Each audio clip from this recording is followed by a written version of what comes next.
The main challenges are keeping up with the industry.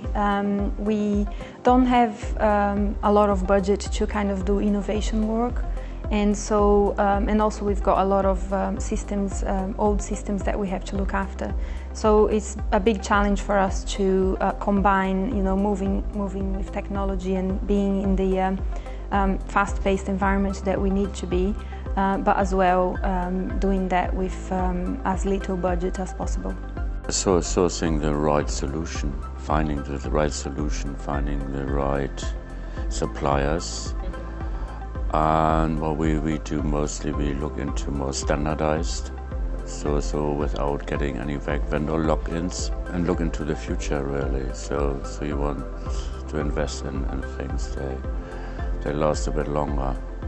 The way that products come in and are built is much more business focused, whereas in the past everything used to be based on IT would come up with an idea, they'd develop a product and then give it to the users. Whereas now it's very much, what does the business really want? What are the business questions we're trying to answer? So it's a bit of a change of culture, I think. There's lots of technology out there, which is all very good, but it's the cultural issues, I think, the ones that we're trying to tackle at the moment.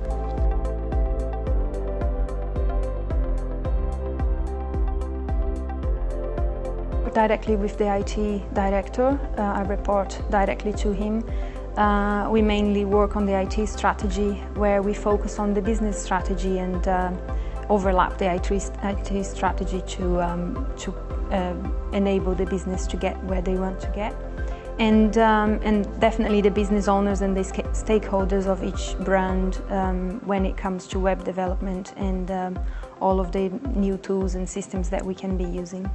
So I report to my CIO, but very much the decision makers are the business people, the people that they have to come up with a cost benefit for everything that they do. So the ultimate decision rests with them. What are they trying to do? How are they trying to do it? And then we try and facilitate that for them. Well, from an IT perspective, we've got a number of different teams. So I work in IT delivery. We'll also have business strategy guys, finance people and so on. These are all the key sponsors with any IT project, marketing as well. I come from a business strategy background, so what tends to happen is that in order to get a project up and running, we will bring in those core teams to make it happen.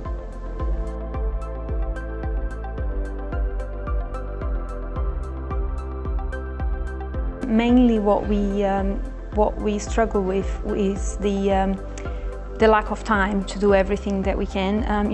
The world is full of great ideas. Today we've seen a lot of new innovation ideas that would be actually very interesting to have in our businesses. But it's focusing on what actually brings the most value for us first, and so that we can quickly do that. The sheer quantity of what's out there and the speed of change.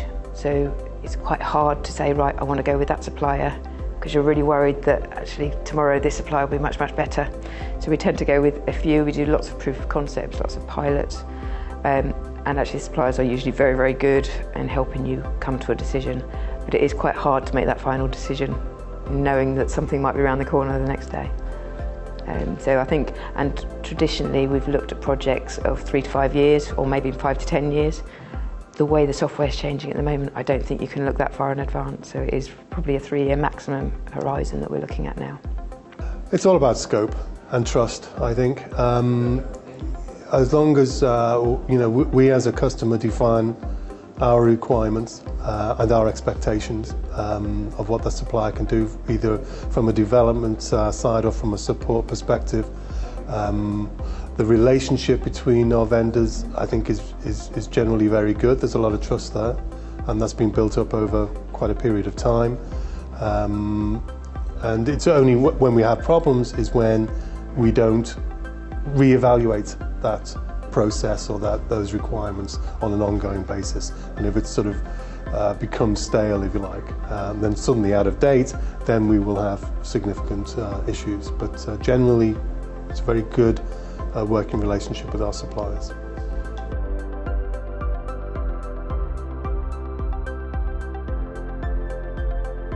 I I would expect more like a partnership instead of a supplier-customer relationship. This has been proven to be very successful when we work in that way, where the supplier comes in and really kind of owns the responsibility and the accountability for it as well, and help us get to where we need to get.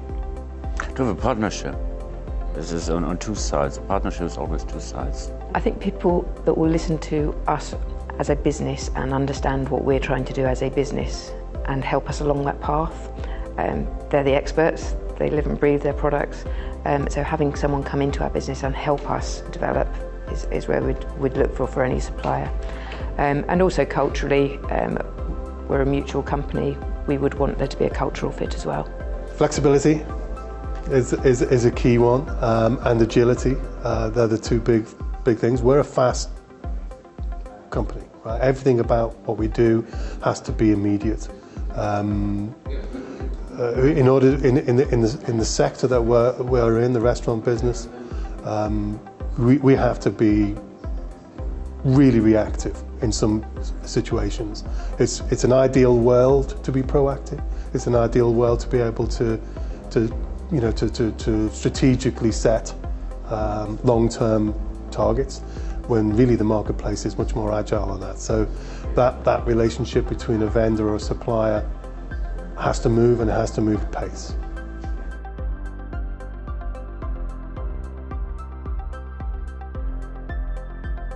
Yeah, it was very straightforward. We've had some meetings set up beforehand, and also during the breaks they just come and talk to us and kind of understand whether or not they can be helpful.